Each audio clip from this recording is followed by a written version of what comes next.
ಜಿಲ್ಲೆ ಅರಸೀಕೆರೆ ಎಪಿಎಂಸಿ ಅಧಿಕಾರಿಗಳ ಅವ್ಯವಸ್ಥೆ, ರೈತರಿಂದ ಆಕ್ರೋಶ.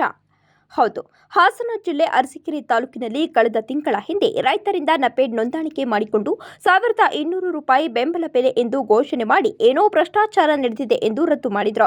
ಈಗ ಮತ್ತೆ ನಪೇಡ್ ನೋಂದಾಣಿಕೆಗೆ ಅವಕಾಶ ಕಲ್ಪಿಸಿಕೊಟ್ಟಿದ್ದು ದಿನಕ್ಕೆ ಬರೀ 150 ಜನರಿಗೆ ಮಾತ್ರ ಅವಕಾಶ ಕಲ್ಪಿಸಿಕೊಟ್ಟಿದ್ದು ನಪೇಡ್ಗೆ ಒಂದೇ ಒಂದು ಕೌಂಟರ್ ಅನ್ನ ತೆರೆದಿದ್ದಾರೆ.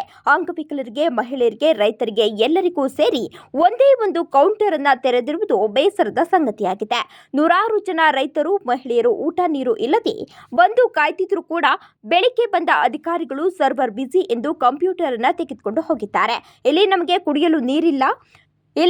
ಕುಡಿಯಲು ನೀರಿನ ವ್ಯವಸ್ಥೆ ಇಲ್ಲದೆ, ಊಟ ಇಲ್ಲದೆ, ಮಹಿಳೆಯರಿಗೆ ಶೌಚಾಲಯಕ್ಕೆ ವ್ಯವಸ್ಥೆ ಕೂಡ ಇಲ್ಲದಂತಾಗಿದೆ ಎಂದು ಸ್ಥಳೀಯರು ಆಕ್ರೋಶವನ್ನು ವ್ಯಕ್ತಪಡಿಸಿದ್ದಾರೆ. ನಪೇಡ್ ಅಧಿಕಾರಿಗಳನ್ನ ಪ್ರಶ್ನಿಸಿದ್ರೆ ಜಿಲ್ಲಾಧಿಕಾರಿಗಳ ಆದೇಶದಂತೆ ಒಂದು ನೋಂದಣಿಕೆ ಕೇಂದ್ರವನ್ನ ತೆರೆದಿದ್ದೇವೆ, ಸರ್ವರ್ ಸರಿಯಾಗಿ ಕೆಲಸ ಮಾಡ್ತಿಲ್ಲ, ನಾವು ಏನು ಮಾಡೋದು ಎಂದು ಉತ್ತರ ನೀಡುತ್ತಾರೆ. ಆದ್ದರಿಂದ ಸರ್ಕಾರಗಳು ರೈತರ ಕಷ್ಟಕ್ಕೆ ಸ್ಪಂದಿಸಿ ಆದಷ್ಟು ಬೇಗ ಹೆಚ್ಚಿನ ನೋಂದಾಣಿಕೆ ಕೇಂದ್ರಗಳನ್ನು ತೆರೆಯಬೇಕೆಂಬುದು ರೈತರ ಕೋರಿಕೆಯಾಗಿದೆ.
ದೇಶಕ್ಕೆ ಬೆನ್ನೆಲುಬು ಅಂತಾರೆ ಸರ್, ರೈತರಿಗೆ ಸಪೋರ್ಟ್ ಇದೆ ಸರ್, ಏನು ಸಪೋರ್ಟ್ ಇಲ್ಲ.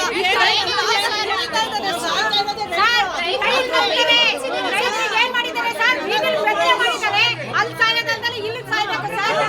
ಬೆನ್ನೆಲುಬು ಮಾತ್ರ ಹೇಳ್ತಾರೆ ಸರ್, ಲೇಡೀಸು ಗಂಡಸರು ಎಲ್ಲರೂ ಹೋಗ್ತಾರೆ ಸರ್. ಒಂದು ನೀರು ಬಾತ್ರೂಮ್ ವ್ಯವಸ್ಥೆ ಇಲ್ಲ ಸರ್, ನೀರಿಗಿಲ್ಲ ಸರ್, ಒಂದು ಬಿಸಿಲು ಸರ್, BP ಶುಗರ್ ಇರೋಲ್ಲ ಸರ್, ಇರ್ತಾರೆ ಸರ್. ಏನ್ ಮಾಡ್ತಾರೆ ಸರ್? ದನಕರ ಇದಾವೆ, ಬಿಟ್ಟು ಬಂದಿದ್ದೀವಿ.